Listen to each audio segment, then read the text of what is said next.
deg-degan nih. Pertama saya mau ucapin thank you dulu untuk teman-teman atas antusiasnya. Thank you, tepuk tangan untuk di saya juga mau ucapin thank you udah dikasih kesempatan sama Bro Erison, sama Bro Acong. Thank you. Ya, senang bisa main kesini. Sebenarnya saya yang pengen belajar. Gitu ya, ya udahlah, tapi nggak apa-apa ya. Saya mulai dulu. Saya hari ini teman-teman akan sharing apa yang saya ketahui, apa yang saya lewati. Tentu saja kalau teman-teman lihat tadi saya joinnya baru 2 tahun lah ya, baru 2 tahun. Jadi ilmu saya tuh nggak ada apa-apanya teman-teman dibandingin leader teman-teman yang udah mungkin udah puluhan tahun gitu ya. Saya hanya 2 tahun. Jadi hari ini saya cuma akan sharing saja teman-teman. Semana tahu apa yang saya sharing ini bisa berguna untuk teman-teman. Oke? Oke. Ini kok kursi depan kosong agak nggak enak ya. Boleh nggak sih kalau depannya kosong maju satu baris? Ngeri banget nih kosong nih. Ngeri ini siapa yang hidup nih? Maju dong. Biar semangat dikit. Nah. Majunya kayak gosok. Ya biar ada yang ngisi gitu. Oke, teman-teman. Saya akan share sedikit tentang perjalanan saya. Nanti kalau teman-teman ada pertanyaan, saya sebisa mungkin saya berusaha untuk menjawab dengan kapasitas saya. Ya. Kita akan mulai ini langsung pencet ini aja ya.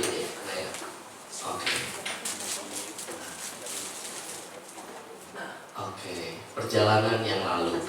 Jadi sebelum saya cerita tentang Undi Prudential, saya mungkin cerita sedikit background saya.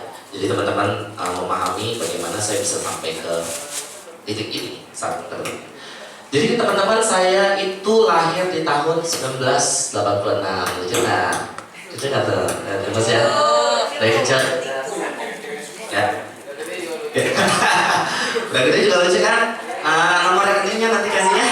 Nanti saya kirim. Ada ampau. Ya ampau. Namanya Lolai. Ya, jadi saya lahir di Jambi, 13 Juli 1986. Orang Jambi saya. Ciu. Apa? Iya, baru birthday ya. Tapi birthday saya bukan hari yang baik ceritanya ya. Oke, jadi saya lahir di Jambi, sekolah di Jambi, TK, SD, SMP, SMA, semuanya di Jambi. Jadi dari kuliah di Karawaci, ya, saya lulusan UPH jurusan grafik, kita bilangnya desain komunikasi visual. Di kafe. Kalau zaman dulu desain grafis namanya, saya ambilnya di kafe. Kenapa? Karena saya tidak suka belajar. Saya tidak suka menghafal, saya tidak suka. Pokoknya yang sekolah tuh akademis saya tidak suka. Makanya saya pilih desain karena kerjaannya adalah menggambar, mewarnai, bikin ini, bikin itu. Ya, jadi di tahun 2024 saya hijrah dari Jambi. Saya anak pertama dari 4 bersaudara. Jadi saya terpang duluan, ngekoslah di Karawaci, kuliah di sini, gitu ya teman-teman ya. Terus, langsung mulai begitu. Jadi teman-teman kalau kuliah kan kita 4 tahun normalnya. Harusnya orang bisa 3,5 tahun gitu ya. Saya nggak mau 3,5 tahun karena sayang gitu, ngapain buru-buru cepet sekolah. Kita kan pengen main-main gitu ya. Jadi di semester terakhir, thank you, ya, di semester terakhir, karena saya bimbingan, jadi kuliah itu cuma ada 6 SKS. SKS-nya udah beres semua, tinggal 6 SKS, yaitu bimbingan. Nah, bimbingan itu kita cuma ketemu dosen seminggu sekali, 2 kali untuk ACC itu loh. Ini proyek saya udah sampai segini, oke nggak? Dia cuma jawab oke, kurang ini, kalau kurang ya kita kerjain lagi gitu kan. Nah, kebetulan di situ bukalah gym baru, namanya Selebritas, kalau teman-teman tahu. Jadi karena saya punya banyak waktu, saya sekalian nge-gym. Ya, jadi karena pertamanya gue, keren banget ya tempat ini ya, bayarnya lumayan waktu itu 300 ribuan. Masih anak kos-kosan saya. Kuliah, begitu semester 7 sudah mau semester 8 udah mau selesai, Tiba-tiba ada orang di gym, manajer sana nawarin, kamu mau nggak kerja di gym aja? Oke, saya kan sambil kuliah, saya mikir gitu loh, kalau misalnya saya kerja di gym, ya lumayan lah, saya bisa hemat 300.000 nih, masuk gym gak usah bayar, bener nggak teman-teman? Namanya juga anak kos-kosan 300.000 tuh berharga loh, karena masih dibiayain orang tua, jadi saya juga nggak bisa minta gitu kan. Nah, 300.000 saya pikir, oh boleh juga ya. Jadi sebelum saya lulus kuliah, saya ambil sertifikasi, disuruh bayar training. Saya telepon orang tua, Mi, panggilnya Mami ya. Ini nih ada yang nawarin kerja ini, boleh nggak gitu? Ya udahlah, tapi saya perlu training. Trainingnya waktu itu bayar berapa ya? Hampir 4 juta gitu untuk satu program. Bolehlah modalin saya bilang gitu, modalin saya lah satu ini. Yaudah ya satu ya, dibilang gitu ya, dimodalin teman-teman. Akhirnya saya selesai training. Berbarengan dengan kuliah itu karena udah mau habis kuliahnya, jadi saya akhirnya lulus wisuda di bulan Juli atau Agustus itu November 2008. Sebelum November 2008, Juli kan udah selesai masa kuliah, semester baru kan udah masuk lagi Agustus kan. Jadi sebelum saya wisuda, saya sudah ditawarin gym, ditawarin untuk mengajar kelas. Jadi kalau teman-teman ke gym, pernah lihat ada yang ibu-ibu dalam satu kelas itu ikut kelas. Kalau orang kan guru senam,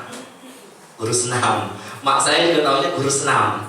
Lu mau jadi guru senam? Iya. Tapi dia nggak tahu kalau senam zaman dulu kan aerobik namanya kan. Kalau senam sekarang kan ada angkat beban, ada yoga dan lain-lain gitu teman-teman.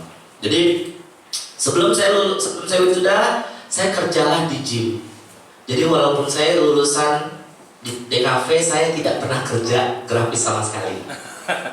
Karena kenapa? Di semester 7 itu magang, saya sudah tahu kerjaannya.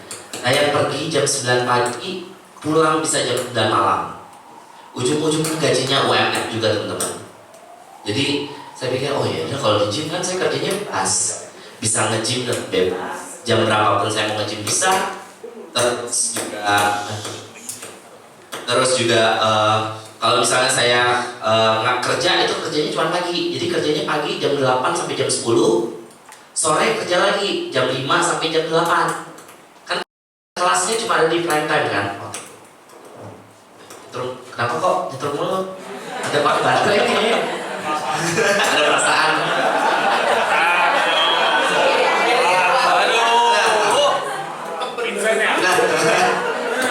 Nah teman-teman, jadi begitu saya masuk kerja di situ, enjoy teman-teman, karena kerjaannya itu bisa siang, aduh, nggak usah pakai mic.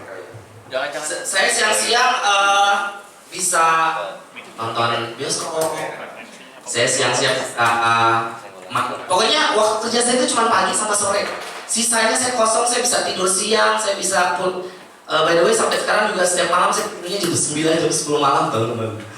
Selalu bangun jam 5 pagi, jadi saya bisa ngapain aja bebas, waktu saya enak banget. Dan kalau saya bilang secara penghasilan nggak kalah dengan teman-teman saya yang mungkin kerjanya benar-benar di office ya. Karena kalau kita instruktur itu kita mengajarnya dibayar per jam. Dan bayaran per jam itu kalau misalnya saya ingat banget pertama kali saya kerja, kan saya baru ditawarin nih, udah lah lu isi-isi aja, kalau ada orang nggak bisa ngajar lu ngajar aja. Gaji bulan pertama saya itu 900.000 teman-teman. Bayar kos-kosan aja kagak cukup ya Cia. Kos-kosannya kagak cukup, tapi nggak apa-apa karena masih disupport orang tua saat itu. Nah begitu saya ngumpulin modal lagi, saya ambil training satu lagi. Jadi supaya program saya 2. Jadi kalau saya training 1, program saya hanya 1.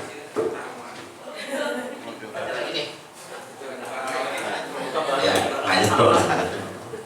jadi kalau misalnya saya kerja 1, ya tiap kali saya datang saya cuma bisa ngajar 1 program itu aja.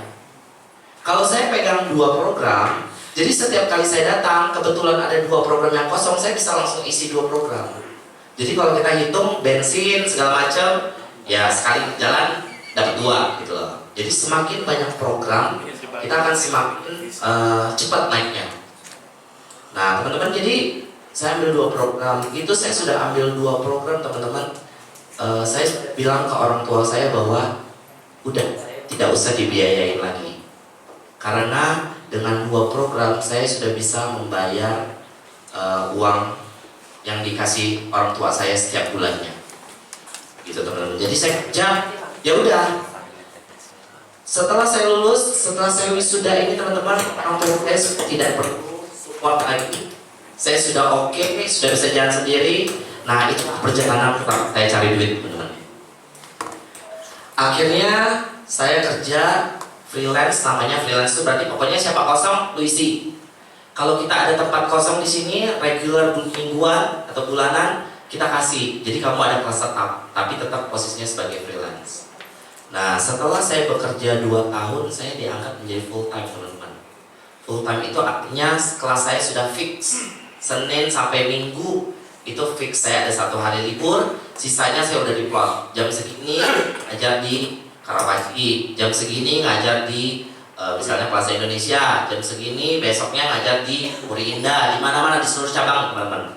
Nah dengan saya bekerja sebagai instruktur itu, satu saya senang, waktu saya enak banget, nggak perlu stres, siang mau ngapain aja bisa, penghasilan oke.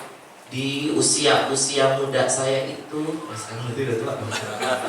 di usia baru lulus itu saya bisa ya 10 juta lah zaman itu, 10 juta tuh bisa dapat teman-teman. Which is kalau saya kerja graphic design, kayaknya 10 itu pun susah. Jadi udah senang, kerjaannya enak, income-nya lumayan. Ya udah, saya semakin nyaman. Akhirnya saya ambil sertifikasi terus. Jadi terbiasa ambil sertifikasi. Di sertifikasi 2, terakhir sertifikasi saya ada 40 teman-teman. 40 sertifikasi nasi. Semua jenis produk saya ambil, saya bayar. Karena sistem training di fitness itu adalah kita kalau mengajar harus bayar training. Per training itu bisa mulai dari 4 juta, 5 juta, ada yang sampai 8 juta per program. Jadi kalau sekarang saya udah investasi banyak banget di program ini. Di tahun awal saya freelance, 2 tahun kemudian saya diangkat menjadi full time. 1,5 tahun kemudian saya diangkat menjadi manajer Karawaci cabang untuk kelas. Kemudian sekitar tahun 2012-an saya diangkat lagi jadi trainer untuk personal training. Jadi kalau teman-teman tahu personal trainer, tahu. Kalau mereka mau mengajar di Selfie Fitness, mereka harus training saya selama 1 bulan, baru mereka boleh mengajar. Setelah itu saya diangkat lagi menjadi manajer untuk 2 cabang. Setelah 2 cabang saya pegang 9 cabang. Terakhir saya pegang 41 cabang. Di tahun 2018, belum pandemi, 2019 saya diangkat untuk pegang 40 cabang seluruh Indonesia dan 2 brand, karena saya sudah mengejar 2 brand. Nah, enak gak kerjaannya teman-teman? Enak-enak aja, karena itu passion saya senang bekerja di fitness. Saya punya semua sertifikasi, mereka mau nanya saya apa aja saya bisa jawab. Ya. Kemudian tapi ada satu, semenjak saya masuk ke level manajemen, yang tadinya jam 12 saya bisa nonton, saya bisa tidur siang, sekarang saya mesti ngantor. Jadi pagi saya ngajar jam 7 sampai jam 9, jam 9 sampai jam 5 saya kantor, atau saya keliling cabang untuk cek cabang. Jam 6 sampai jam 9 saya mengajar lagi. Jadi yang tadinya waktunya banyak, akhirnya sekarang tidak punya waktu. Ketemu orang pun, ketemu member pun, diajak jalan-jalan pun, misalnya kita makan siang ya nggak bisa, karena saya mesti harus ke kantor. Kan 9 to 5 adalah jadwal pasti. Nah, jadi teman-teman kalau bisa dibilang, perjalanan saya ini selama 15 tahun sampai 2022 akhir, itu ini adalah pekerjaan pertama saya, yaitu fitness. Dan ini adalah pekerjaan yang sangat saya sayangi, sangat saya senangin. Sampai sekarang pun saya masih bekerja di fitness, teman-teman. Tapi saya sebagai freelance, jadi balik lagi ke foto yang ini. Cuman ngisi waktu-waktu yang ada aja, gitu. Nah, di tahun 2020 kita kan masuk pandemi, benar nggak? Masuk pandemi, saya sudah di level nasional, saya sudah handle 40 cabang, bisnis tutup semuanya. Nah, ketika bisnis tutup, kalau teman-teman ada yang member, teman-teman tahu membership itu tidak di-charge. Jadi selama kita tutup, tidak perlu bayar biaya membership. Tapi semua karyawan digaji dengan perusahaannya. Perusahaan ini adalah perusahaan menurut saya the best.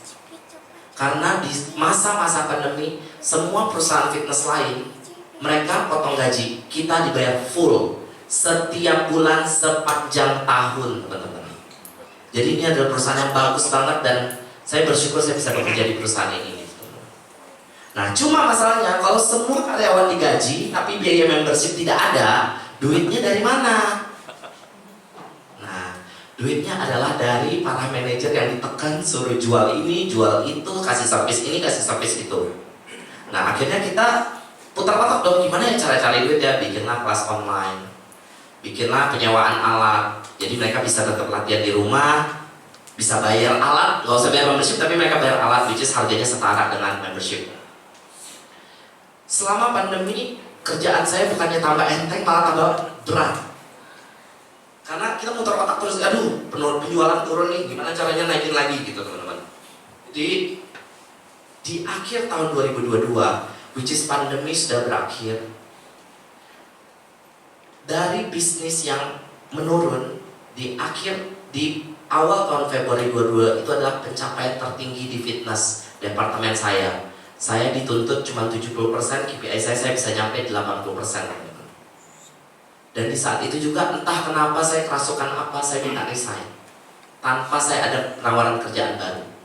Karena saya merasa capek sekali selama pandemi itu. Which is saya juga nggak pernah pindah kerjaan, nggak pernah ada waktu. Kan kalau orang pindah kerjaan nggak ada waktu tuh bulan buat cari-cari, mungkin enjoy life. Itu saya nggak pernah gitu teman-teman.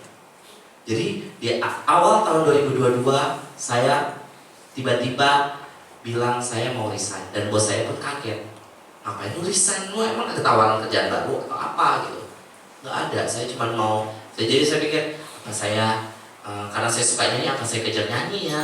Apa saya ambil sekolah acting ya? Entah apalah ya, pokoknya apa-apa yang nggak jelas tuh saya ambilin semua gitu. Saya bilang, belajar lama, tahu saya ada kerjaan apa gitu ya? Apa saya ngelamar di Tokopedia ya? Apa kayak saya udah mikir, ya udah saya udah nggak mau gitu, udah beres. Saya berada di posisi tertinggi, saya resign pada saat nama saya lagi bagus-bagusnya. Kalau saya resign di bawah kan enak ya, ini udah oke banget nih resign. Ya udah, perjalanan saya selesai di situ Februari 2022. Jadi dari awal pekerjaan sampai 2022 beres pekerjaan pertama. Habis itu saya menganggur. Saya baru tahu, wih gila ya kalau nganggur tak enak banget ya. Gue bisa kesini, gue bisa kesana, gue bisa liburan, gue bisa ngapa. Pokoknya ngapain lah, uang BPJS aja banyak banget. Bayangin kerja 15 tahun itu BPJS apa namanya tuh, ketenaga kerjaan tuh banyak banget gitu. Gak habis-habis gitu, kayak udah enak banget, mau ngapain lagi ini ya. Nah, sambil saya liburan, sambil saya berada di masa pengangguran ini, kan saya berpikir ya teman-teman ya, kalau misal saya bekerja di sini, saya butuh asuransi dong. Karena sebelumnya saya ditanggung kantor, saya nggak punya asuransi pribadi. Jadi sambil saya ini, ya udah saya mau cari asuransi, tapi ya itu kalau namanya kita cari asuransi kan nggak cari-cari ya, cuma pengen doang. Suatu hari saya lagi kerja di Plaza Indonesia, tiba-tiba ada dulu mantan staf saya datang, trainer dia dulu, duduk di lobi. Saya samperin, ngapain sini kalau saya lagi nungguin orang ini gitu. Oh iya saya kenal kok orang ini gitu. Emang lu sekarang kerja di mana sih? Ya otomatis kita nanya itulah, ya kan? Itulah kesalahan saya teman-teman. Saya di Prudential, dia bilang gitu. Oh di Prudential. Tapi ternyata dia yang hoki. Karena kenapa? Saya nanya, bro, itu asuransi, gue lagi pengen cari gitu, asuransi kesehatan. Karena sekarang kan udah resign, gue bilang gitu. Ya udah, dia bikin ilustrasi. Berapa hari kemudian ketemu, diajukan, yes diajukan. Biayanya itu kalau itu masih PSS ya, 700.000 sebulan. Dalam berpikir 700.000, oke lah. Apply, submit, tiba-tiba keluar remarks teman-teman. Ada pengecualian untuk ginjal dan keturunannya. Karena 1 tahun sebelumnya saya ada klaim batu ginjal dengan asuransi yang lain, dan saya memang declare di situ. Jadi dari situ, waduh, saya mikir rugi nih kalau gue beli asuransi tapi nggak cover full gitu ya. 700.000 loh, ini lumayan loh ini loh. Gitu kan. Saya nunda liburan dulu ke Bali. Tiba-tiba dia kasih tahu lagi, ini batas pengajuannya mau habis, dia bilang gitu. Lu mau ambil atau enggak? Terus dia galau banget ya, 700.000 ini kayaknya bokamguan gitu loh. Kayaknya kalau nggak dapat semua tuh rasanya. Tapi saya pikir lagi kan kita sakit gak cuma ginjal, kita bisa ada jantung, ada lain-lain, which is gak ada hubungannya dengan ginjal gitu loh. Saya pikir ya udahlah 700.000 saya ambil akhirnya, karena disuruh tanda tangan itu bahwa saya setuju dengan pengecualian gitu kan. Saya isi, submit, kembali di tanggal 11 Juli 2022 issue teman-teman. 700.000. Oke, ulang tahun saya tanggal berapa? 13 Juli. 13 Juli 2022 saya lagi pengen jalan-jalan, naik motor, pengen latihan, pengen olahraga. Motor saya kepleset teman-teman dan saya jatuh, ligamen saya putus yang sebelah kiri. Jatuhnya padahal jatuh biasa, saya naik motor cuman kepleset, orang depan saya jatuh tuh, ada 8 orang, 8 motor jatuh semua. Jadi memang jalanannya tuh licin. Jadi saya cuma nahan pakai kaki, nggak jatuhnya bukan yang guling-guling, yang heboh gitu ya. Saya cuma jatuh biasa. Begitu besoknya saya bangun nggak bisa lurus teman-teman, jadi kaki cuma bisa tekuk kayak gini doang. Kalau dilurusin sakit, kalau diginiin nggak sakit, biasa aja gitu. Akhirnya saya telepon agent saya, bisa nggak saya klaim beginian? Oh, gara-gara jatuh ya bisa katanya. Akhirnya saya klaimlah ke rumah sakit, MRI. Hasilnya tadi, Pak, ligamennya putus. Kalau putus tidak bisa sembuh, harus operasi. Kalau sobek masih bisa balik lagi, dia bilang gitu. Oh gitu ya? Oh ya udah, tapi kan saya nggak percaya karena saya jatuhnya biasa aja. Oke, ya udah, nggak apa-apa. Saya coba saya pertimbangkan ya. Saya telepon orang tua. Lu nggak usah aneh lah, nggak usah operasi. Lu tau kan orang operasi itu malah cacat di sini gini-gini. Bener juga ya, bener juga ya. Saya tanyalah teman-teman saya gitu. Nah, karena saya bekerja di fitness, teman-teman saya cacat-cacat semua teman-teman. Adalah main bola jatuh, adalah ini kepleset, adalah ini, pokoknya cacat-cacat semua. Lu mendingan operasi deh bilang gitu. Karena kenapa? Baliknya tuh 90% ke atas. Lu kalau nggak operasi, lu juga nggak bisa jalan kan, dia bilang gitu. Iya juga ya. Akhirnya saya, ya udah. Sebelum saya operasi, saya cari dokter satu lagi. Saya pikir, yaudah deh, gue cari dokter satu lagi deh. Pas mau keluar dari rumah sakit pertama itu, bilnya di cover teman-teman, MRI 7 juta. Gue langsung pikir, wow, gue cuan. Kayaknya 700.000 dapat 7 juta. Gue langsung pikir, bagus juga nih asuransi ya. Gue baru bayar 700.000 dapat 7 juta gitu. Ya udah, gue ke rumah sakit. Berikutnya minta second opinion karena ini dokter atlet. Bagus benar dokternya, dokter Andre Ponto. Kalau pernah dengar di RSPI Pondok Indah. Sampai situ sama teman-teman, putus. Harus dioperasi. Karena sudah 2 dokter mau nggak mau operasi, ya udahlah gua operasi lah. Tapi kan tanya dulu, biayanya berapa dong? Oh, biayanya 145 juta untuk operasi. Buset, jatuhnya cuma gitu doang 145 juta bilang gitu. Padahal gua tahan loh, ini bukan jatuhnya gimana, lecet pun nggak ada, lecet luar tuh nggak ada sama sekali gitu. Iya kan? Begitu sudah cek, dia bilang, ya udah kita ajukan dulu pre-admission ya. Oh ya udah, berarti kalau ini nggak dibayar saya bisa mikir-mikir lagi ya, saya mikir gitu ya. Di cover loh teman-teman 145 juta untuk tangan dulu. Bayar 700.000. Ini asuransi ya, memang asuransi itu kayak gini banget gitu saya mikir kan. Oke, beres operasi. Pas dioperasi, sudah selesai operasi, recovery segala macam, akhirnya ada satu teman-teman yang saya pikirin teman-teman. Ya, kita lihat dulu ya. Setelah operasi, boleh di-play?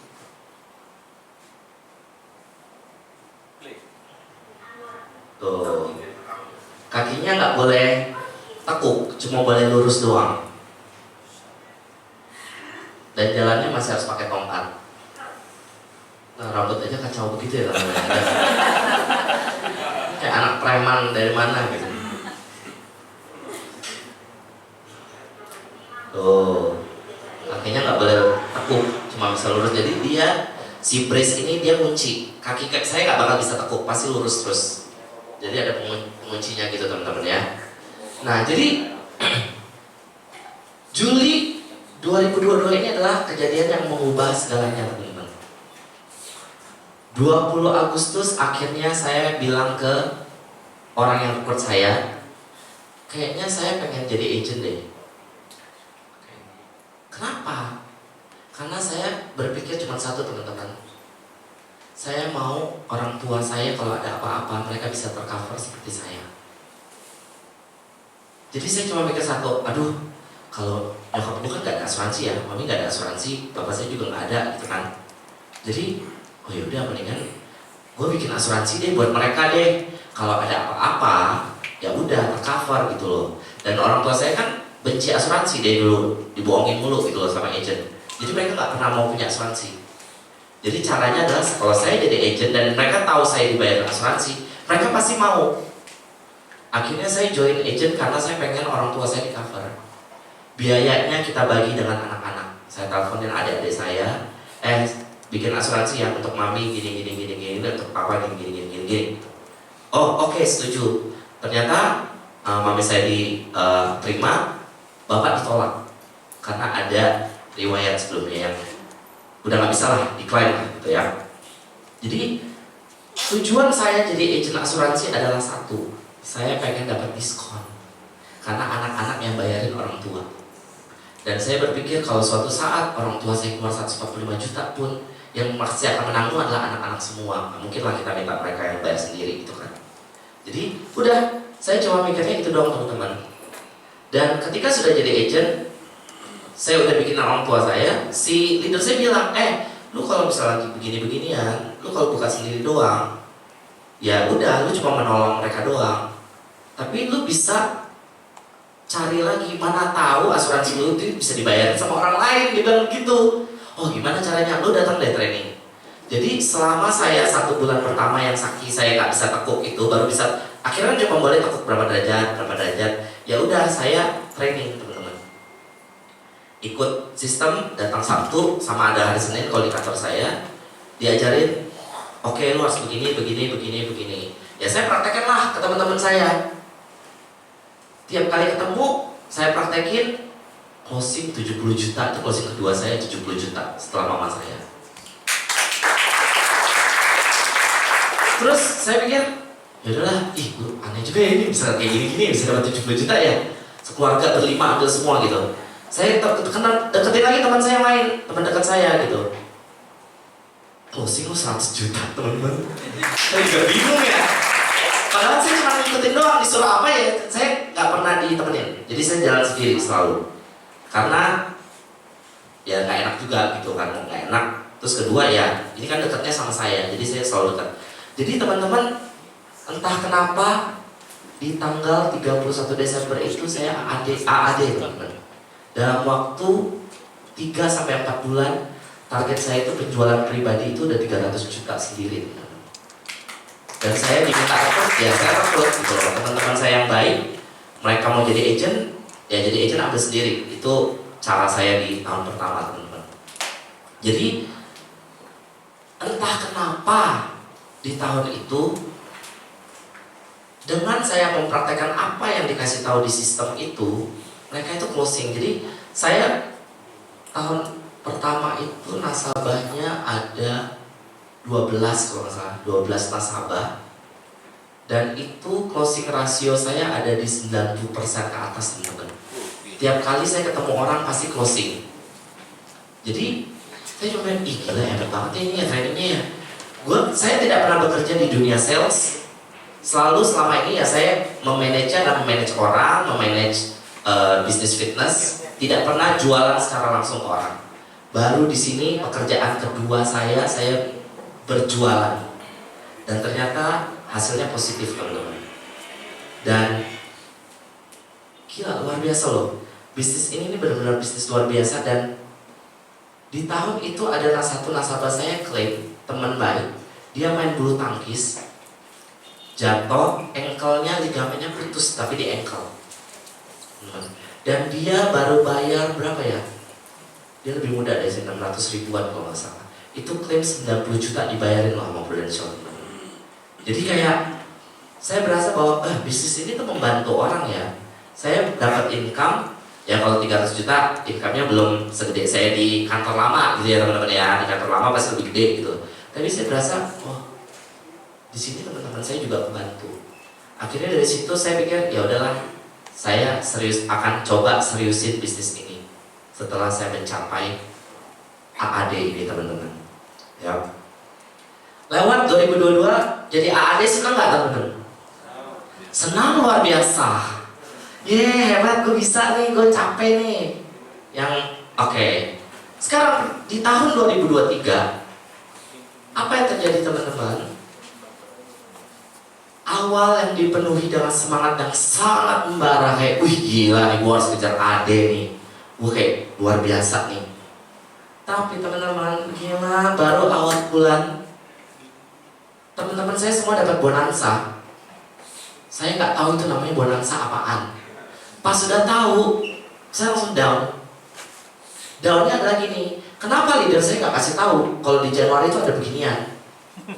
Gitu loh. Teman-teman saya semuanya lebih cepat loh mencapai goal. Mereka sudah dekat ke goalnya, mereka saya nol, nggak dapat apa-apa. Jadi saya agak kesel juga, tapi nggak berani ngomong ya teman-teman. Kesel dalam hati aja. Jadi aja kayak males kayak gini ya teman. Jadi kayak kalah start gitu loh, ngerti nggak sih teman-teman?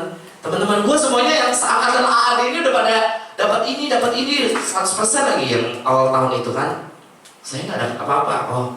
Ya udah deh, kayaknya pokoknya gitulah, kesel gitu teman-teman, kayak kok harusnya gue dapet, kasih tahu dong. Jadi Desember gue bisa cari, gue bisa nabur-nabur apa gitu, mana tahu gue, walaupun belum tentu ya. Soalnya kalau gue pikir, kalau gue nabur-nabur belum tentu gue dapet juga di Januari gitu ya kan. Tapi kesel gitu, karena nggak dikasih tahu. Jadi teman-teman yang punya tim, tolong dikasih tahu kalau ada bonansa. Jangan-jangan dia sama kayak gue loh. Teman-temannya dapet, dia karena dia baru mulai nggak dapet gitu, dan dia kesel. Harusnya kan kita kalau dapet itu senang lah. Lu closing 10 juta pun jadi 20 juta kan senang gitu loh, walau kecil gitu kan. Nah, menyebabkan Februari dan Maret saya tidak ada closing sama sekali. Males. Karena udah kalah start. Lu kayak oke lah gitu. Cuman namanya leader kan selalu persisten ya, mendekati. Lu coba lagi lah. Lu kemarin aja bisa 3 bulan, masa ini nggak bisa gitu. Iyalah, iyain aja gitu. Iyain aja lah, udah. Yaudahlah, jalan lah gitu ya. Nah, jalan dikasih goalnya itu adalah oke, itu kan quarter 1, lu masih ada 3 quarter lagi untuk mengejar. Ya udah, kejar. Akhirnya saya mulai jalan lagi, ketemu teman-teman saya lagi. Walaupun performa saya menurun teman-teman, sebenarnya saya punya pilihan untuk berhenti nggak di saat itu. Udah kalah start gitu, gue malas. Namanya sekarang gini deh, saya kan kerja di fitness. Namanya kalau atlet lari, kita tahu kalah start kalah nggak? Kalah startnya jauh lagi, pasti kalah. Saya udah mikirnya pasti kalah, udah nggak usah lah kalau gini kan. Tapi saya berpikir kalau saya sudah berjanji untuk menjalani bisnis ini, ya saya harus komit dengan janji saya. Ya udah, saya jalan. Ternyata teman-teman, kalau teman-teman ada dengar di September itu saya closing sebuah case yang besar di bulan September. Karena saya konsisten jalanin itu terus, walaupun tidak ada kayak signifikan gitu, kenaikan signifikan ya. Saya cuma closingnya pokoknya cuma kesehatan. Saya jalan terus. Di September itu saya closing dengan MPI tahunan 2,5 miliar. Satu case. Ya ini berkat ya, saya nggak bisa bilang juga gimana gitu teman-teman. Tapi di satu sisi ini yang membuat semangat saya naik lagi. Karena ternyata mereka yang di awal itu ngebalap saya, dengan sekali saya ngejar all, saya bisa balap mereka jauh, mereka pun nggak bakal bisa ngejar saya teman-teman. Jadi satu yang saya dapat di bisnis kita ini teman-teman, waktu itu nggak bisa kita samaratakan dengan lomba gitu. Siapa yang jalan duluan dia akan nyampe duluan. Ternyata dengan kita konsisten jalanin terus, di satu sisi kita bisa ngebalapin orang berkali-kali lipat teman-teman. Dan akhirnya di Desember karena di tanggal 31 itu saya dikasih tahu sama ADS, woi lu tuh juara 2 tau nggak? Produser syariah, dia bilang gitu. Dia bilang, ih masa sih? Iya, tapi lu juara 2. Dia bilang gitu. Ada ini orang juara 1, dia nanyain dulu API lu berapa. Terus gue bilang, gue kasih tau nggak? Ya gue kasih tau lah. Emang dia berapa? Dia cuma bilang di atas gue sedikit. Di atas gue sedikit, di atas sedikit itu berapa ya? Gue harus dapat leader gue dong. Jadi kalau misalnya leader direct saya namanya Wildan. Kita dekat, tapi saya lebih dekat dengan Korican karena tetangga. Rumahnya lebih dekat, jadi kalau ada apa-apa lebih cepat gitu loh. Jadi saya kalau ada apa-apa, wih ini kan, gue ditelepon sama ADS nih katanya ini, lu kejar lah, dia bilang gitu. Ih jarang-jarang loh ada orang juara 2, loh, juara 1, lu mau juara 1 nggak? Mau.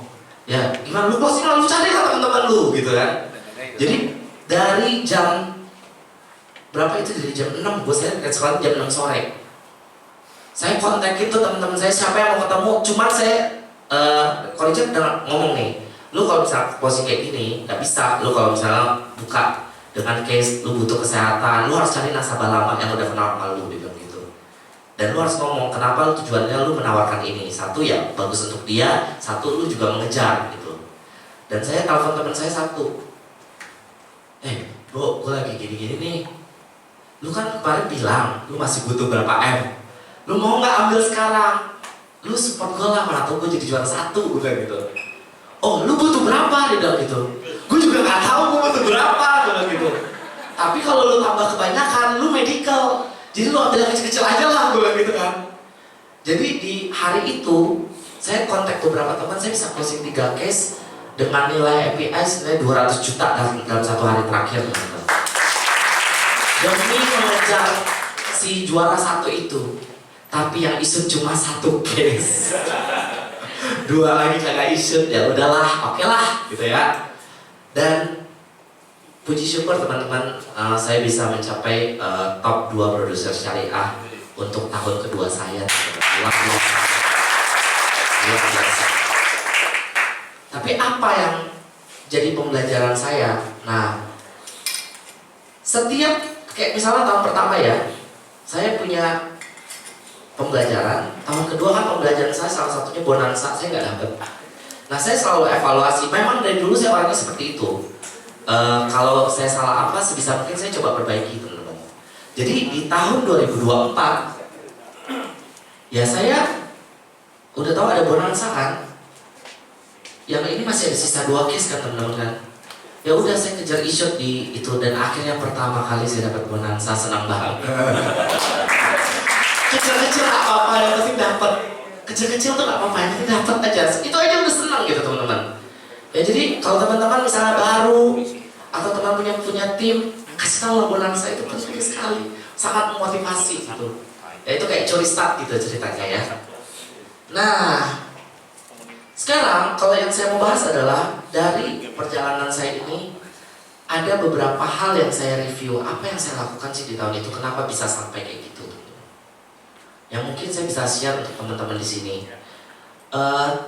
Belum tentu berlaku untuk teman-teman, tapi saya mau share aja karena saya yang punya mic. Ya. Jadi teman-teman, apa sih tahun itu kenapa saya bisa lebih cepat mencapai goal? Saya ada beberapa kesimpulan yang ternyata kalau saya ngejalanin saya bisa lebih cepat ya. Ya mungkin teman-teman sekarang juga lagi mengejar kan teman-teman. Yang pertama adalah sudah pasti ikut sistem. Karena semua ilmu saya dapatnya dari sistem. Semua ilmu yang saya dapat, yang saya praktekkan itu semuanya dari apa yang diajarin di hari Senin dan di hari Sabtu itu. Jadi teman-teman, sistem itu penting. Pentingnya kenapa? Saya belajar produk, saya belajar skill. Dan ingat di tahun pertama itu, selama 1 bulan saya cacat itu saya belajar. Belajarnya adalah training dan skill. Jadi saya benar-benar saya gebelak aja itu, kesehatan lah. Pokoknya saya cuma dikasih tahu, oh produk kita yang oke itu ini. Lu coba jualnya cuma ini aja. Gak usah jual yang lain-lain deh, bilang gitu. Jadi saya fokus aja sama itu, karena kalau saya pikir saya belajar kebanyakan gak cukup waktu. Jadi saya ngejarnya adalah yang saya suka, yang menurut saya oke, yang dikasih tahu oke. Nah, saya training produk. Jadi teman-teman produk mesti tahu ya. penting banget karena menurut saya ini peluru gitu untuk kita ngobrol dengan orang. Kedua, komunikasi suportif. Teman saling mengingatkan teman gitu. Dan kita waktu itu sempat di pair gitu. Kayak, oh kamu nanti sama ini ya pairnya ya. Coba kalian saling mensupport gitu. Dan ini salah satu yang membantu saya. Karena tiap kali saya lagi nggak jelas, tiba-tiba teman saya bilang, gue lagi ketemu nasabah nih, gue langsung kayak, oh dia lagi ketemu nasabah nih, kalah nih gue, nggak bisa nih, kerja lagi. Jadi ada komunitas yang membantu kita untuk tetap kuat. Dan ketiga, kita bisa belajar dan termotivasi dari orang lain. Setiap kali orang muncul membawakan sesuatu, saya terinspirasi dan termotivasi. Tidak semua pembicara bisa memotivasi kita, jujur saja. Saya ada sempat di kantor kedatangan beberapa speaker yang menurut saya, aduh kalau gue jadi dia gue bisa mati deh, ini kerjanya kok kayak mau mati banget gitu ya, tapi kok dia bisa gitu. Tapi karena itu berbeda dengan cara kerja saya kayaknya nggak dulu deh. Saya coba cara lain dulu. Dan tenang teman-teman, mereka punya cara itu, tapi orang lain kan semua punya cara yang berbeda. Jadi kita nggak mesti mematok cara satu orang, bisa dengan orang-orang lain yang kasih kita cara-cara lain. Jadi penting setiap Sabtu itu datang karena kita bisa belajar dari banyak cara. Itu yang menurut saya penting gitu. Ya, jadi yang pertama adalah apa? Ikut sistem. Yang kedua adalah fokus pada aktivitas. Udah pasti. Gak usah terlalu saya jelasin lah ya. Ini pasti leader kalian sudah pasti sering mencerca kalian dengan aktivitas kan. Saya pun begitu. Aktivitas. Kadang-kadang kita aktivitas ya udah kita kerja gitu teman-teman. Jadi yang saya lakukan di tahun itu cuma praktek aja apa yang dipelajari. Saya cuma dikasih tahu apa, ya udah saya kerjain. Disuruh apa saya kerjain. As simple as that. Jadi saya nggak bikin formula baru apa yang harus saya kerjain. Saya ikutin aja teman-teman. Dan salah satu yang bikin closing ratio saya tinggi, saya bilang tadi closing ratio 90% nggak teman-teman. Setiap kali sebelum saya ketemu klien, saya selalu telepon, entah itu Wildan atau Richard. Saya mau ketemu orang, ciri-cirinya seperti ini, yang saya tahu fact findingnya seperti ini, kemudian dia punya ini, dia punya itu, dia ulang tahun kapan, gini. Kira-kira saya harus ngomong apa ya? Saya cuma gitu doang. Jadi setiap case, saya nggak datang langsung ujuk-ujuk langsung, selalu ada bantuan dari leader saya. Dia selalu bilang, oh berarti nanti lu ngomonginnya ini ya. Kalau dia ngomong ini, lu ngomong ini. Kalau dia ngomong ini lagi, lu ngomong ini. Jadi benar-benar sudah diatur, teman-teman. Kalau misalnya teman-teman sudah bekerja lama di bisnis ini, pasti teman-teman tahu objection orang itu apa saja.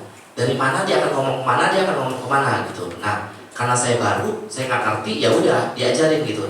Nanti dia pasti ngomong ini, habis ini dia ngomong ini. Kalau dia ngomong ini, lu ngomongnya ini gitu. Jadi saya cuma ikutin doang. Jadi daripada saya tebak-tebak buah manggis, mendingan saya konsul dengan leader dan ternyata terbukti teman-teman. Jadi ini adalah salah satu cara saya kenapa ternyata closing ratio saya tinggi ya gara-gara saya ngobrol dengan leader saya. Terus nggak perlu siapkan modal. Jadi teman baik saya itu tinggalnya di Jambi. Saya closingnya itu ke Jambi. Jadi begitu saya udah closing orang tua saya, yang terdekat dengan saya adalah teman saya itu. Saya terbanglah ke Jambi tanpa tahu dia bakal ambil atau nggak ambil. Tapi saya mikirnya, oh ya udahlah, saya bisa dekat dengan orang tua. Saya bisa dekat dengan orang tua, saya bisa ketemu teman-teman saya.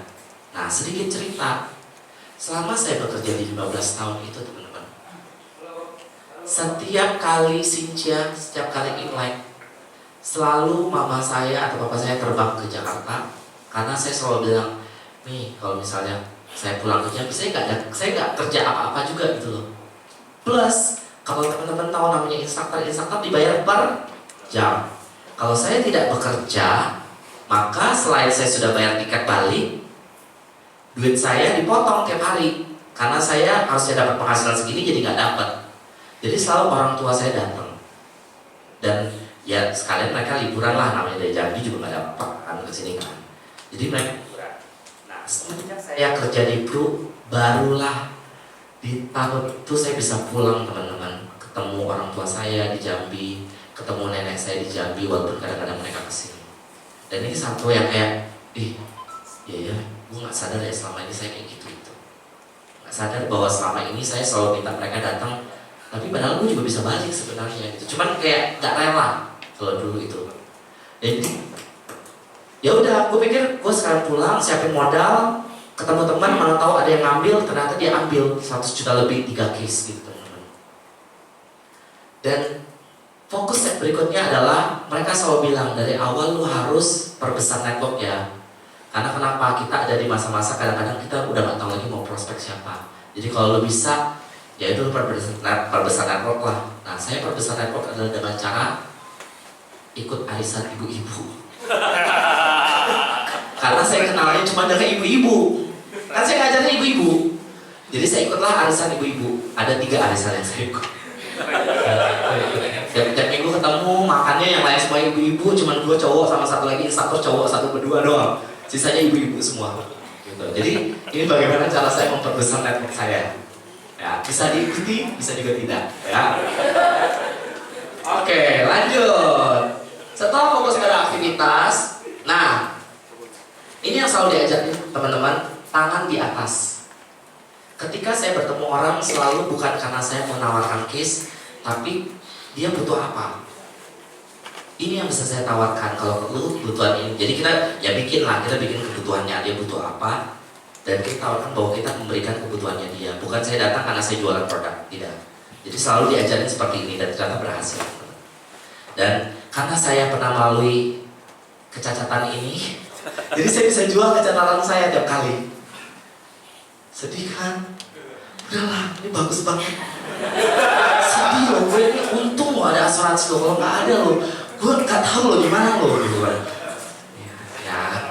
Iya, pakai celana pendek. Iya, saya closing pakai celana pendek karena kan masih dibungkus. Pakai bungkusan itu 3 bulan. Pakai bulan, ini dibayarin 125 juta loh. Gila loh, untung loh. Jadi ya udah aku sama ini jual-jual sedih-sedih dikit lah ya. Dan ternyata teman-teman, ya tadi kan saya nggak bohong. Saya bercerita perasaan saya seperti apa di cover asuransi gitu kan. Nah ini yang menyebabkan closing saya mungkin lebih dibantu ya dengan mas-mas.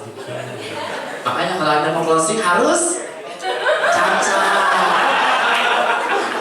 Jangan ya. Jangan. Oke, lanjut.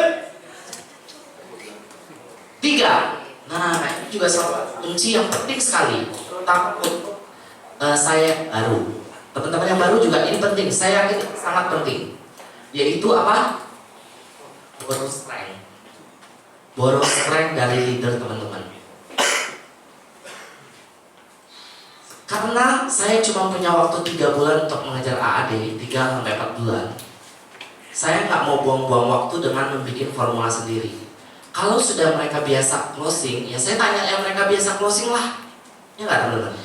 Ngapain saya bikin lagi formula baru? Emangnya saya siapa? Saya aja baru masuk gitu ya, nggak ngerti apa-apa ya. Cara pertama adalah belajar dari orang yang sudah pasti-pasti aja. Yaitu leadernya kita. Mereka udah biasa closing, mereka sudah biasa ditolak. Ya mereka udah tahu pasti ngapain. Jadi saya belajar dari mereka. Apa yang mereka ngomong saya percaya 100%. Lu coba jalan ini, saya ikutin aja, pokoknya ikutin aja gitu sebenarnya. Jadi itu lebih cepat nyampe. Saya cuma mikirnya gitu doang. Terus kedua, nah ada di kala selama ini saya tidak pernah dibantu untuk, bukan tidak pernah dibantu, saya tidak pernah minta tolong untuk dibantu. Tapi ada suatu saat ada satu nasabah yang jabatannya lumayan tinggi, dia direksi perusahaan, sebuah perusahaan lah ya. Dan kayaknya kalau ngomong sama dia gak nyambung deh. Gue juga mau ngomong apa gitu ya. Terus orangnya saya tahu orangnya kritis gitu. Akhirnya barulah saya bawa leader saya untuk John Kilburn, bukan Jakarta Fashion Week ya, John Kilburn. Ya, kan tahunya Jakarta Fashion Week kan? John Kilburn teman-teman. Dan ternyata di situ saya belajar lagi. Oh iya ya, harusnya dari dulu saya bawa leader saya aja terus. Ngapain saya jalan sendiri kalau dia closing mulu, gitu kan? Enggak teman-teman, jangan ikutin karena kita perlu skill itu. Nah, jadi 3 ini adalah yang saya dapatkan di awal-awal tahun. Apa aja tadi pertama? System, aktivitas, punya kekuatan leader, dan ada satu lagi.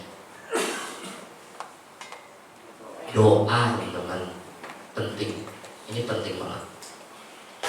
Jadi 4 hal ini menurut saya yang membantu saya untuk lebih cepat sampai ke goal saya. Nah, teman-teman yang mengena untuk teman-teman silahkan dipakai, yang tidak mengena jangan, gak usah dipakai. Ya buat kalian yang kafir gak usah berdoa. Gak usah. Ya, malah lu gak closing tahu. Ya, yang menyembah berhala gak usah berdoa ya. Sembah saja berhala, mana tahu dikasih ya. Oke, jadi teman-teman ini 4 hal ya. Saya review sekali lagi ya.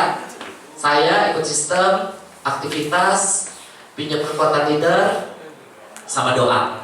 Ini yang membantu saya. Nah, terakhir ya. Sekarang yang sering ditanyain orang tiap kali saya datang, gimana sih cara closing case? Sebelum teman-teman tanya, lebih baik saya jawab aja langsung. Ya. Gimana caranya closing itu? Kok lu bisa sih kayak gitu-gitu? Nah, sebenarnya satu jawabannya adalah sudah pasti dibantu doa.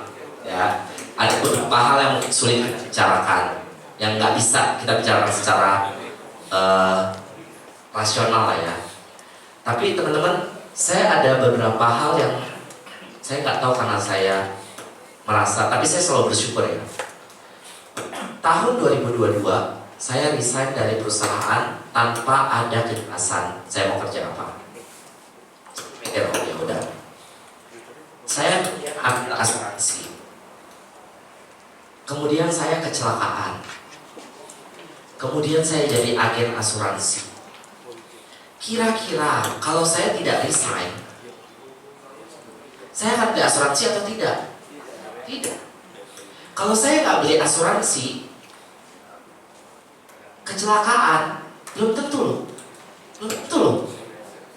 Kalau saya nggak kecelakaan, kira-kira saya jadi agent apa enggak? Enggak juga. Karena sebenarnya saya sudah ditawarkan menjadi agent Prudential di tahun 2009. Saya ingat banget. Sama teman baik saya yang saya blok BB-nya. Karena kan dia tahu saya kerja di gym. Kan saya kenal banyak orang. Kayaknya dia berusaha, tapi menurut saya annoying gitu teman-teman loh. Saya orang yang termasuk fokus, saya orang yang termasuk fokus, dan terutama fitness kan beda dengan jualan. Saya nggak pernah jualan, orang kerjaan saya olahraga gitu kan. Saya disuruh jualan pasti males dong gitu, kayak enggak lah, akhirnya saya blok gitu. Dan jadi nggak berteman, padahal teman dekat waktu SMA. Cuma gara-gara Prudential membuat saya berantem dengan teman saya. Ya, dan ketika saya pulang Jambi, saya tawarin teman saya yang teman dekat juga, dia bilang, tuh kan lu kuat sih dulu ngeblok dia, sekarang lu jadi agen asuransi, dia bilang gitu. Ya nggak apa-apa sih gue bilang, tapi ini bagus juga ya ternyata ya. Kalau gitu dia rekrut, gue mau ya 2009 ya teman-teman ya.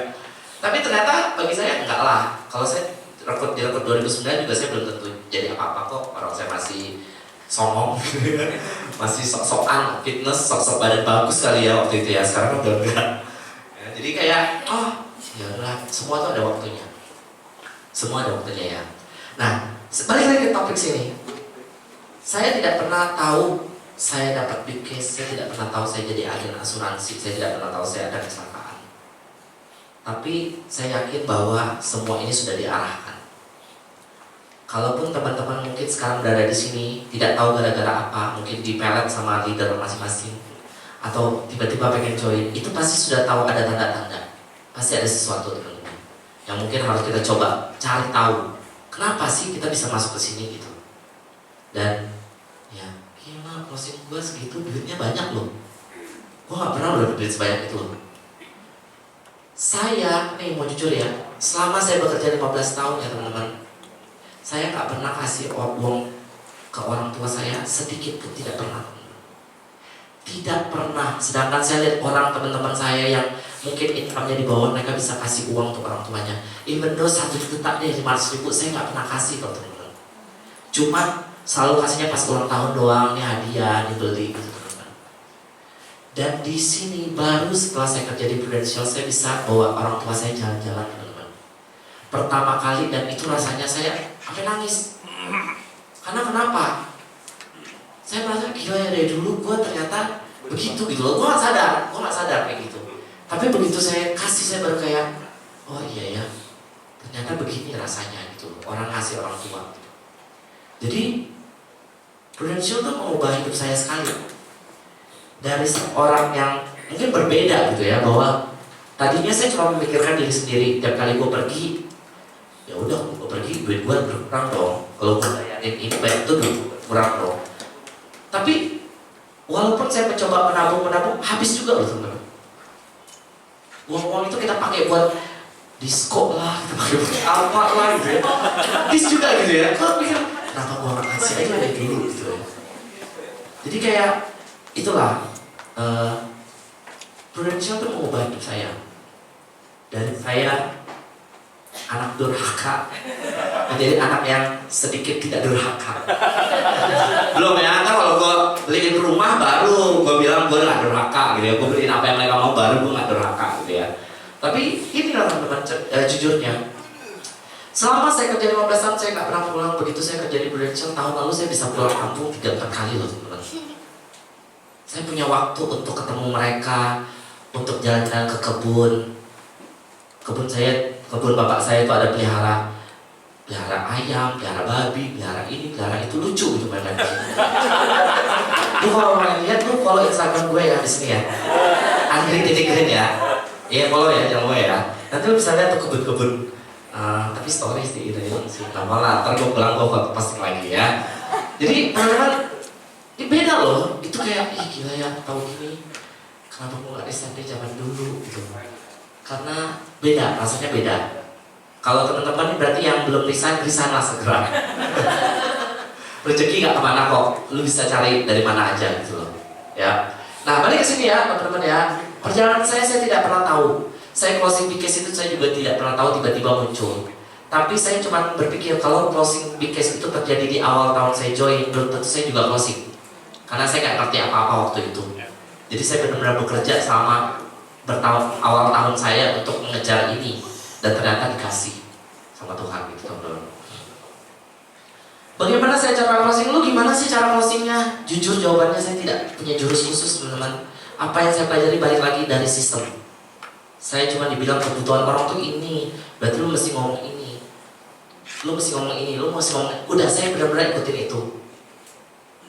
Yang berbeda adalah, nah saya ketemu beberapa hal yang berbeda yang mungkin saya dapatkan yang teman-teman saya tidak dapatkan. Pertama adalah market. Karena saya bekerja di fitness, saya itu benar-benar mempelajari perilaku orang zaman dulu gitu. Saya tahu orang yang di pojok situ dia nggak bakal mau dipanggil namanya, karena itulah alasannya dia berada di belakang. Dan tadi teman-teman disuruh maju, saya tahu teman-teman tidak mau depan. Ya, saya tahu itu. Karena kenapa? Memang kita diajarin. Oh lu lihat ya, kalau dia yang suka paling depan lu sebut namanya, mereka kan happy banget gitu. Nah jadi ketika saya terjun, jadi walaupun saya jurusan graphic design DKV, kerjanya fitness, kagak ada hubungan kan? Tapi ada teman-teman, di fitness saya jadi tahu saya pakai baju warna apa yang menarik orang. Karena itu saya pelajari graphic design. Saya bisa kebetulan di tahun berapa itu ya, saya dipercaya untuk mendesain sebuah lokasi. Jadi kalau teman-teman nge-gym, ya Bro Harrison tuh nge-gym tuh, kayaknya di FC ada deh. Ada nggak sih di dinding yang lingkaran-lingkaran angka 1, 2, 3 atau lantai di gambar-gambar, itu kerjaan gue loh. Jadi saya disuruh mendesain playground namanya, dimana orang bisa bermain fitness dengan gambar-gambar itu. Nah itu saya desain. Dan desain saya itu dipakai di seluruh cabang. Jadi Jakarta, Indonesia, Malaysia, Singapura, Thailand, semuanya mereka pakai desain saya untuk playground itu teman-teman. Jadi saya cuma berpikir background apapun tidak masalah. Karena saya tidak punya background asuransi pun saya bisa kerja di dunia asuransi. Benar nggak? Teman-teman dari background apapun pasti teman-teman bisa. Yang penting pelajari pertama adalah perilaku marketnya. Apa yang pelajari dari perilaku market? Coba teman-teman cek, kalau teman-teman mau closing, let's say 100 juta. Kita ngomong 100 juta. Apakah komunitas yang teman-teman ketemui itu memang terbiasa closing 100 juta atau beli barang 100 juta atau enggak? Itu penting kita tahu. Sekarang saya tanya, kalau misalnya Ci Diana punya uang 2,5 miliar, ada rumah dengan senilai 2,5 miliar, sama ada asuransi senilai 2,5 miliar, tapi belum punya rumah. Pilih rumah atau pilih asuransi 2,5 miliar? Pasti pilih rumah. Jadi kalau saya bersaing dengan harga rumah, sudah pasti dia akan memilih rumah daripada memilih asuransi. Jadi kalau saya bisa closing senilai itu, artinya orang itu udah biasa belanjanya senilai itu, teman-teman. Jadi kalau kita mau menjual ke orang yang bisa beli 100 juta, ya dia harus terbiasa jual 100 juta. Jadi bagi dia 100 juta itu murah. Ya kan? Bagi teman-teman yang tadi saya 700 ribu, bagi saya 700 ribu itu affordable, makanya saya mau. Coba kalau di saat itu saya dikasih, lu belilah asuransi ini nilainya 2,5 juta.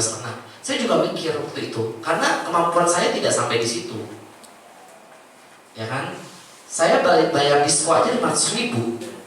Masa asuransi 700 ribu? Padahal disko sekali doang, 500 ribu habis gitu ya. Jadi karena terbiasa dengan angka segitu, jadi gue juga mikir gitu.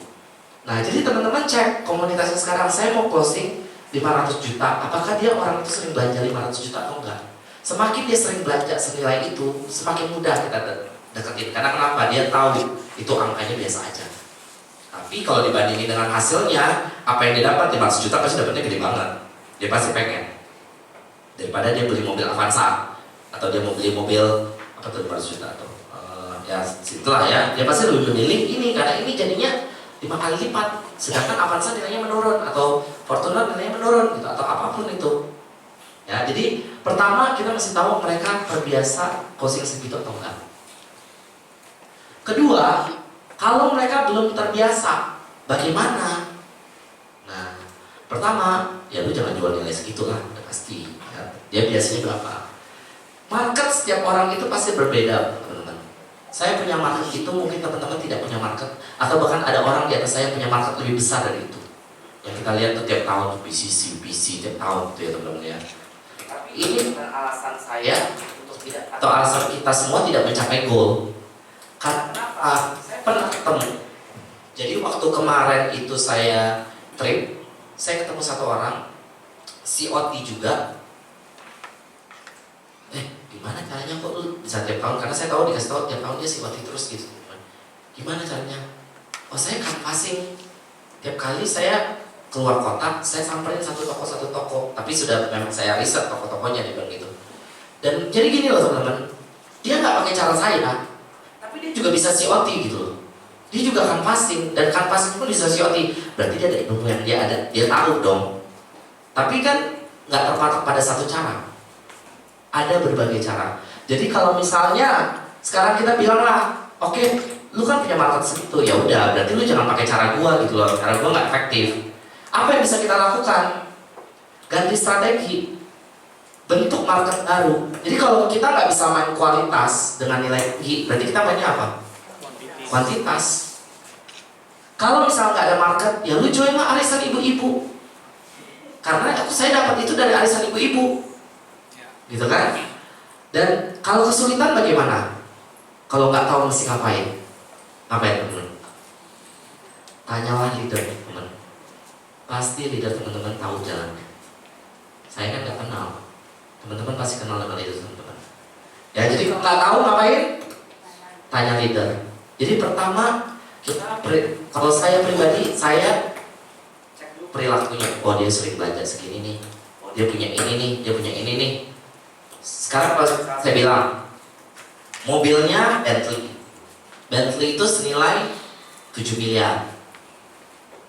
Ya, Bentley itu 7 miliar. Saya cuma nanya, kira-kira anak kamu itu, anak ibu atau anak saya itu, menurut lu harga dia lebih mahal nggak harga mobil ini? Udah pasti mending dong. Berarti lu perhitungan lebih besar dari nilai mobil ini. Berapa nilainya? Nih saya hitungin begini. Kita kasih lah gitu teman-teman. Jadi ketika kita tahu mereka terbiasa berbelanja apa, kita tahu nilai berapa yang cocok untuk dia. Bukan nilai berapa. Kalau saya pikir pakai kalkulator saya sendiri ya 2,5 M juga nggak mau kali keluarin duit sebanyak itu gitu kan. Tapi bagi dia itu biasa. Jadi teman-teman ketahui dia biasa spending berapa dan lifestyle dia gimana gitu. Ya, ini yang pertama ya teman-teman ya, pelajari perilaku market. Yang kedua adalah pendekatan. Tentu saja pendekatan kita setiap orang berbeda-beda. Pertanyaan saya adalah seberapakah trust mereka ke kita? Kenapa mereka mau dekat dengan kita? Dan bagaimana posisi kita terhadap mereka? Karena saya Arisan, berarti ini teman-teman dong, teman-teman Arisan namanya. Jadi posisi saya di sini adalah sebagai teman, bukan sebagai sales. Jadi saya menawarkan mereka bahwa, kan gue tahu bahwa lu begini. Di bisnis gue, sepertinya ini adalah hal yang cocok untuk lu. Coba deh, baru kita biasalah ya kasih masalah dan lain-lain gitu. Tapi posisi saya selalu saya tidak pernah memposisikan diri sebagai sales. Karena saya tahu kalau saya memposisikan diri sebagai sales, pasti akan beda. Bayanginlah teman-teman, ada sebuah sales jam tangan mewah yang jual salesnya sama pemilik toko yang melayani atau pemilik tokonya teman kita. Akan lebih mudah terjadi closing di mana? Dengan pemilik, karena dia temen lu gitu loh. Ini jamnya bagus, tapi kalau sales lu kan masih berbusa-busa ya. Ini bagus banget nih, gini nih, ini fiturnya gini. Mungkin kalau yang punya jamnya, yang punya tokonya tinggal ngomong, ini bagus loh bro untuk lu. Pakailah, lu kan biasa pakai jam-jam mahal begini. Pasti dia langsung beli dengan cepat. Jadi saya tahu posisi saya adalah kita harus sebagai posisi yang setara. Jangan kita di bawahnya mereka terus kita minta. Pasti dia nggak mau karena kita disamakan orang lain pasti. Dan seberapa trust-kah mereka ke kita? Kenapa mereka mau dekat dengan kita? Kadang-kadang, kalau ada orang grup pengusaha yang nilainya 50 miliar juga gue pengen masuk ke situ. Kita pengen dong masuk ke komunitas itu. Tapi emangnya dia mau lu masuk ke komunitas itu? Kan enggak. Nah, kenapa? Nah, itulah yang harus kita cari tahu teman-teman. Kalau kita mau masuk ke sebuah komunitas, kenapa kita bisa diterima mereka atau enggak? Apa value-nya kita? Ya. Cara setiap orang berbeda. Be yourself. Mereka tahu saya kerja di gym. Saya pakai bajunya ya baju olahraga. Saya nemenin mereka pas pembayaran pun saya masih pakai celana pendek pas pembayaran gitu. Karena kenapa? Kalau saya berubah menjadi orang lain, mereka pasti ngerasa aneh gak sih kalau teman-teman lu tiba-tiba nih, bajunya rapi, setiap hari tiba-tiba dia pakai baju seksi banget gitu. Lu kan pasti kayak, kenapa ini orang sambet apa gitu? Ya kan bener dong. Jadi itu sudah kayak trust orang akan berkurang, sedikit pasti berkurang. Kayak, kok dia gini ya? Ada maunya kah? Atau dia lagi ngapain kah? Jadi bertanya-tanya, sedangkan kita nggak pengen bikin orang bertanya-tanya. Semakin kita bikin mereka bertanya-tanya, ya makin jauh kita loh. Kayak membuat jarak sendiri gitu. Jadi be yourself teman-teman. Kalau lu terbiasa bercanda, ya bercanda aja. Jangan tiba-tiba dia udah teman hai tiba-tiba Bu Diana, ini padahal teman dekat. Bu Diana, iya ini loh, ini bagus banget loh Bu. Ini nggak ada duanya loh ini Bu. Padahal biasanya lu cekak gigi kan aneh gitu. Dia juga ini kenapa ini orang gitu kan? Pasti itu teman-teman. Jadi kita harus bisa dekat dengan cara diri kita sendiri. Jadi tiap orang caranya pasti berbeda. Dan sudah pasti pendekatan butuh waktu. Ya, pendekatan itu butuh waktu. Jadi kalau cara saya ini terlalu lama untuk teman-teman harus join arisan dulu, harus ketemu dulu, harus jajan dulu, baru akhirnya bisa dekat. Ya, itu kan cara saya. Kalau teman-teman punya cara yang berbeda, yang butuh waktu lebih cepat, tentu saja cara ini kurang efektif. Ya, kalau kesulitan dengan cara pendekatan, apa yang harus dilakukan? Tanya leader, ya. Tepuk tangan dulu leader masing-masing. Jangan tanya saya, tanya leader masing-masing. Oke, yang ketiga, fact finding. Ini penting, ya. Saya merasa, belum tentu benar. Saya merasa bahwa skill fact finding saya itu cukup baik, karena saya sudah diajarkan dan saya bisa menggali sampai ke dalam-dalam, teman-teman. Jadi kumpulkan dulu semua data dan tanyakan pada dirimu, cari tahu kenapa mereka mau beli asuransi itu kenapa. Kadang-kadang seringkali kita terbiasa karena kita tahu memang produk itu bagus, produk asuransi itu bagus, benar nggak teman-teman? Sangat membantu orang. Tapi kan itu elu yang percaya seperti itu, dia tidak percaya seperti itu. maka kita harus memposisikan diri mereka jadi posisi kita jadi mereka gitu. Oh, kalau orang ngomong ini, ya, enggak juga sih, gue bakal jawab begini sih. Jadi saya terbiasa dengan ketika sebelum saya ketemu, ya udah, kenapa mereka alasan personal butuh asuransi itu apa? Apakah mereka single parent, maka anak-anaknya bisa terancam? Apakah mereka memang saat ini sedang mencari membuat warisan dan dia perlu warisan yang besar dengan nilai yang kecil? Apakah itu relevan untuk dia atau enggak gitu. Jadi kita selalu memposisikan diri jadi mereka, bukan jadi sebagai agent. Karena sebagai agent pasti kita pengen menjual. Naluri kita adalah menjual, tapi naluri mereka adalah apa yang cocok untuk gue. Kenapa gue pasti butuh ini gitu. Ya, jadi kita memposisikan diri kita sebagai mereka gitu teman-teman. Ya, jadi fact finding, cari seluruh datanya. Semakin lekat fact finding akan membuat closing semakin mudah. Setuju? Setuju. Saya closing 2,5 miliar itu tidak ada objection sama sekali. Ketika selesai saya fact finding, saya langsung bikin ilustrasi UP senilai 30 miliar, nominalnya adalah 2,5 miliar, tapi karena dibayar tahunnya jadi 2,3 miliar. Saya langsung bilang, kurang nggak nilai segini? Kurang nggak nilai segini? Oh cukup, cukup. Ya udah, berarti fact finding saya sudah tepat, sehingga dia sudah tidak ada objection lagi teman-teman. Jadi bukan cuma di closing case itu saja, di semua closing kalau kita sudah fact finding dengan lengkap, harusnya tidak ada objection lagi. Dia udah nggak tahu lagi mau ngomong apa juga, karena itu yang dia butuh gitu loh. Kalau kita sudah tahu kita mau beli baju di Zara yang ini, yang S, ukurannya S, kita udah terbiasa tahu, nggak usah dites lagi pun kita beli langsung kan. Jadi ya sama, kita bisa lakukan hal tersebut. Karena kenapa? Begitu kita tahu dia mau apa, harusnya dia nggak terlalu banyak nego-nego lagi. Biasanya yang banyak nego karena dia memang, ya kita cari-cari aja dia butuh apa gitu loh. Ya. Dan kalau kesulitan, tanyalah leadermu.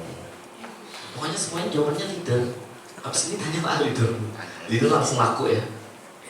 Nomor 4, tingkatkan value. Ya, tingkatkan value.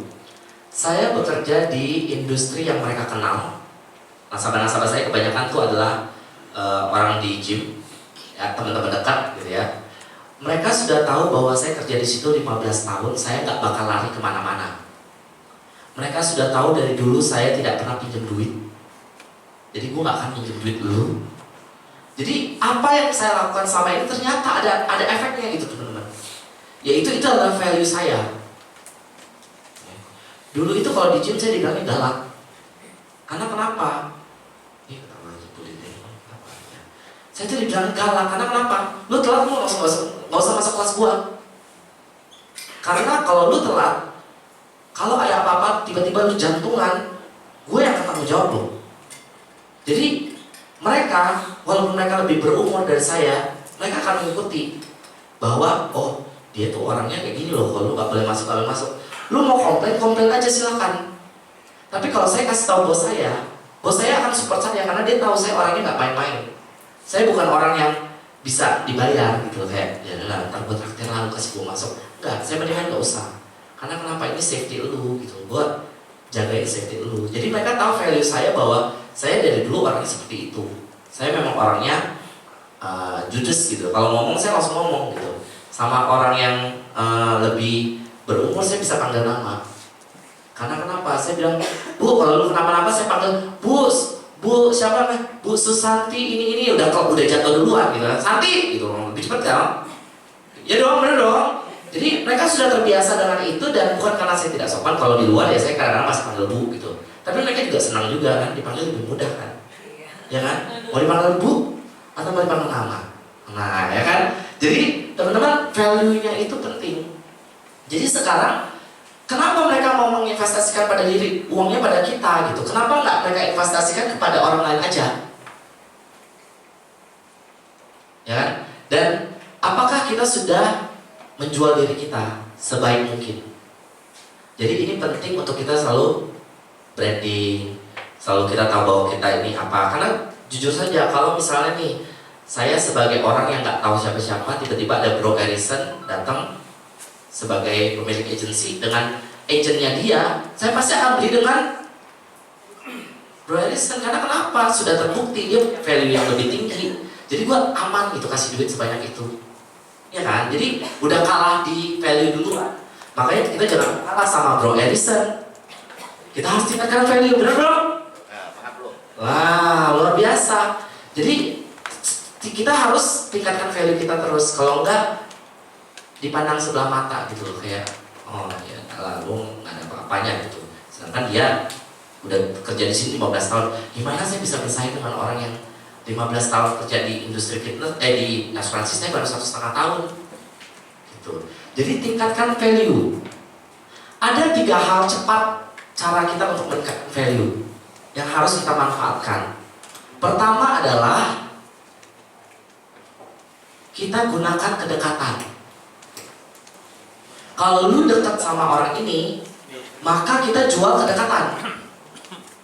Ah, lu kan dekat sama gua, lu percayalah gua. Nah, mungkin lah begini, kan lu udah tahu gue seperti apa. Jadi manfaatkanlah kedekatan teman-teman. Kalau saya sih pakai ini banget, makin dekat semakin enak gitu loh deketinnya. Kalau misalnya kita tidak dekat, maka yang kita jual adalah skill atau pengalaman. Gue sudah terbiasa menghandle klaim. Padahal belum.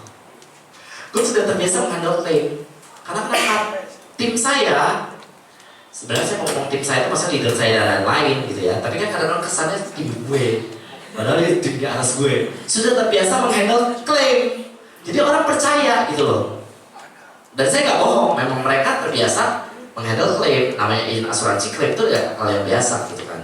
Jadi jualah skill atau pengalaman. Saya sudah pernah gini, kalau misalnya orang nanya lagi gini, emang klaim terbesar lu premi terbesar tuh berapa sih? Saya pernah handle premi terbesar senilai sekian.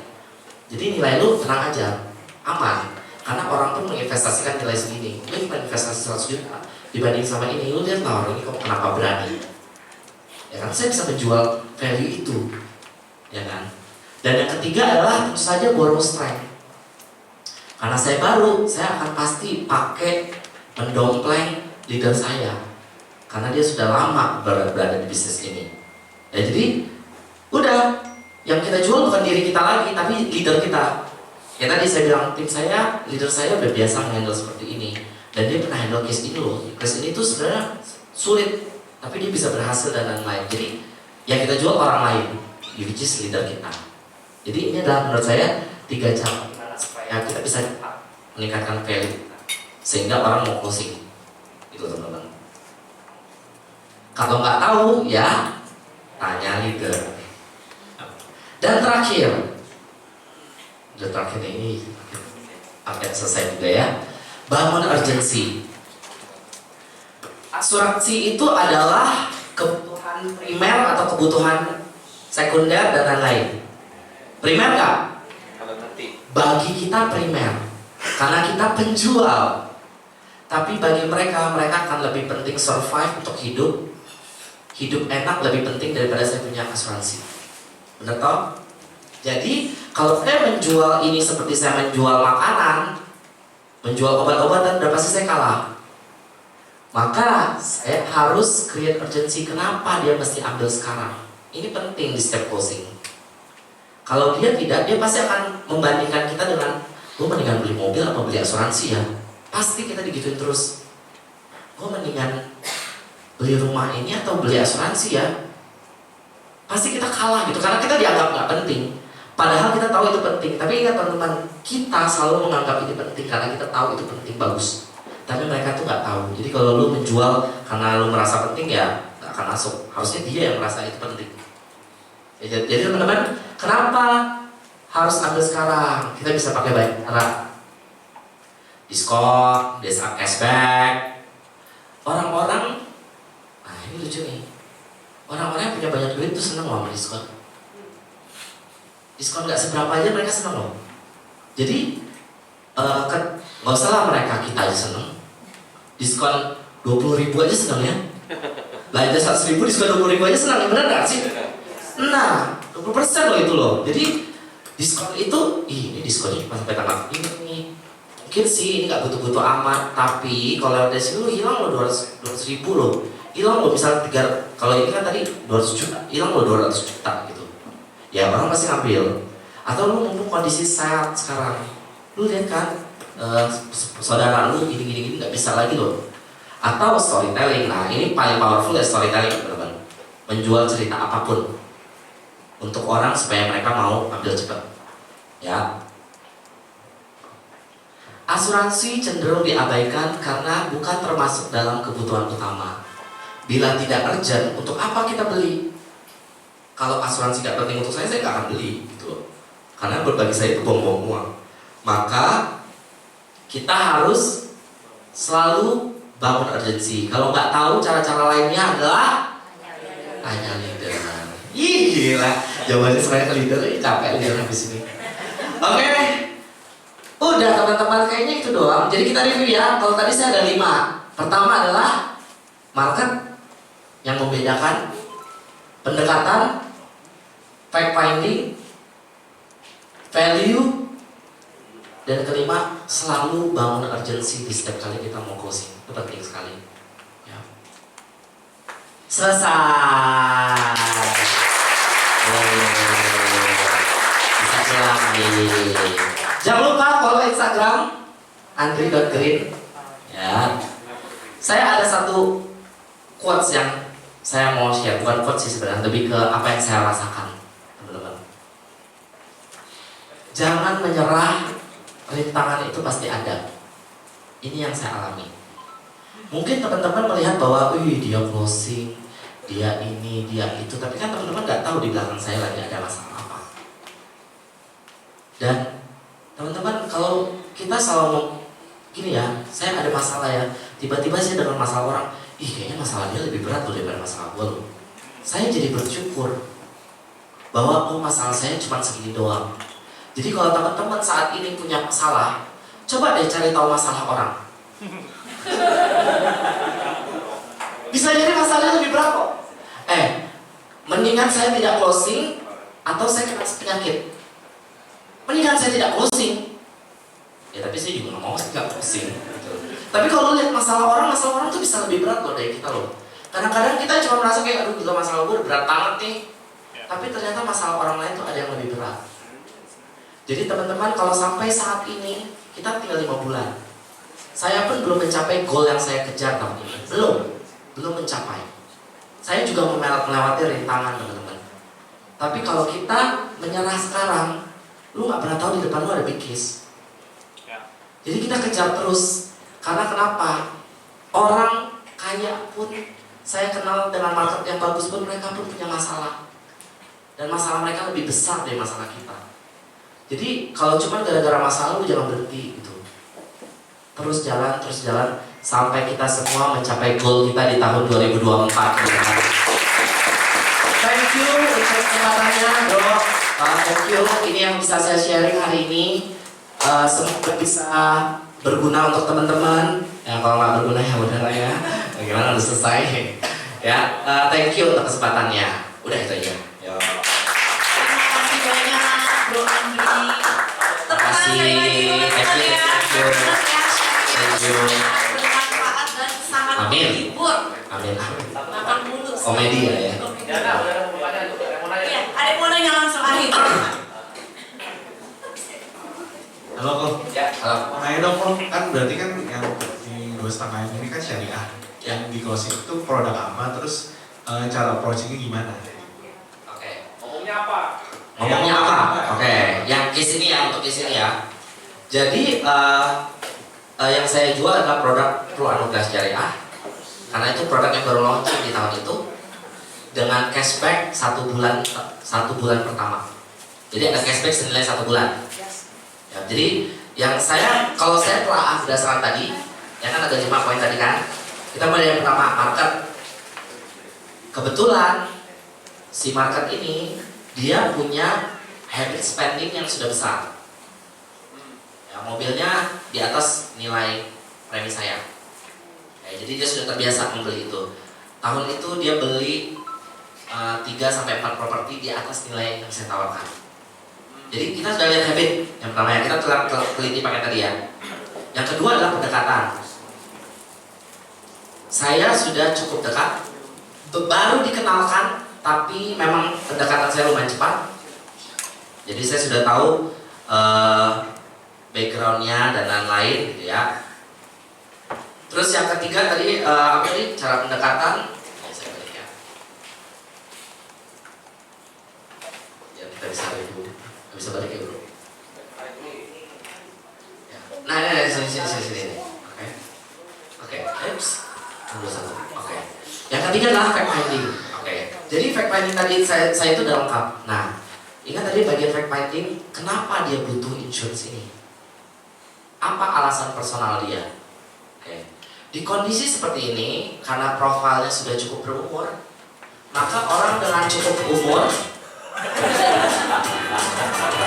jadi anak-anak ada kita jadi JKT 48, ya.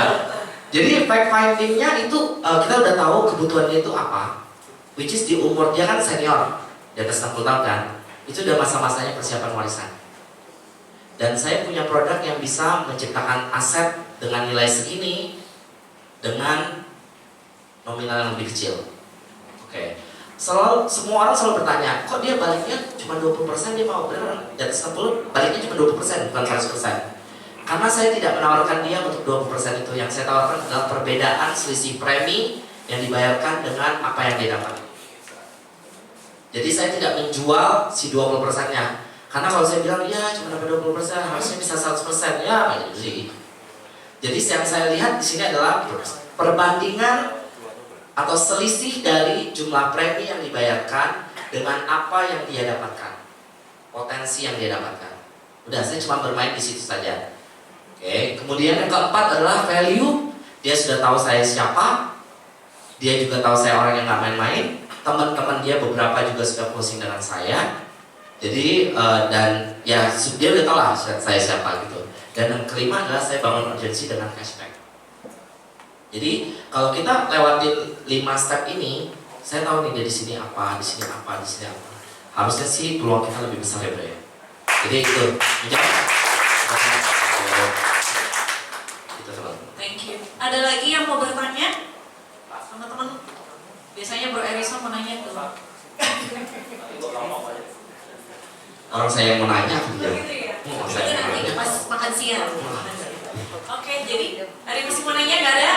Sekarang lebih baik income-nya di sini atau income di